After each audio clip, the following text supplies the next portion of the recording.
हम मुन्नी झा आई एक बहुत सुंदर काली माँ के गीत लगे हन तो सुनू ई काली माँ के गीत।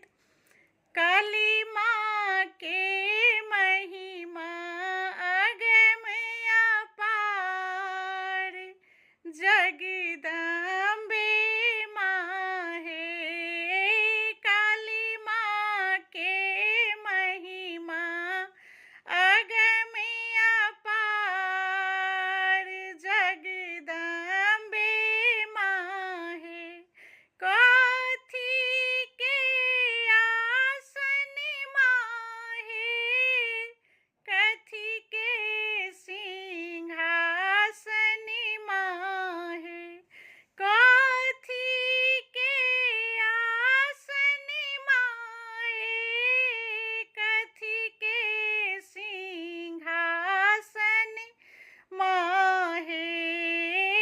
कौने नाम धराय, जगदम्बे माँ है।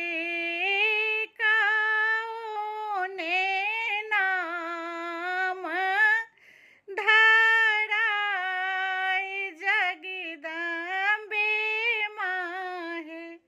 सोने के आसन माँ है, रतन सिंहासन माँ है।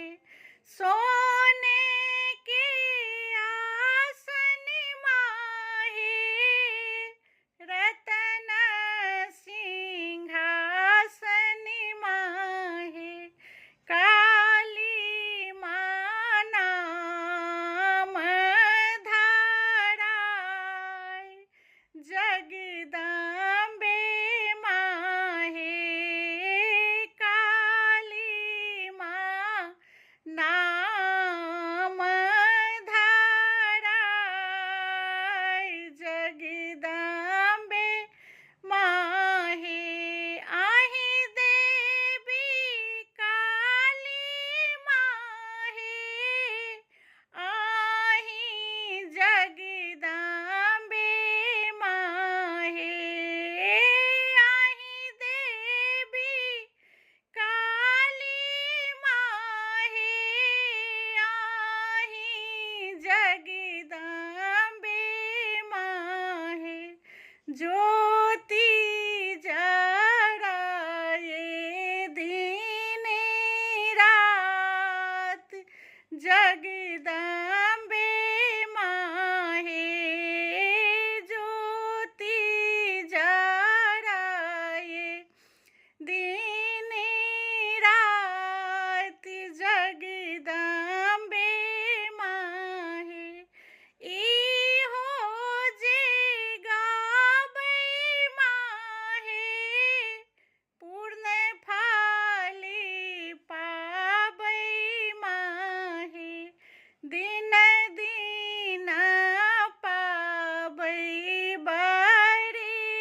वरदान, जगदम्बे माँ है।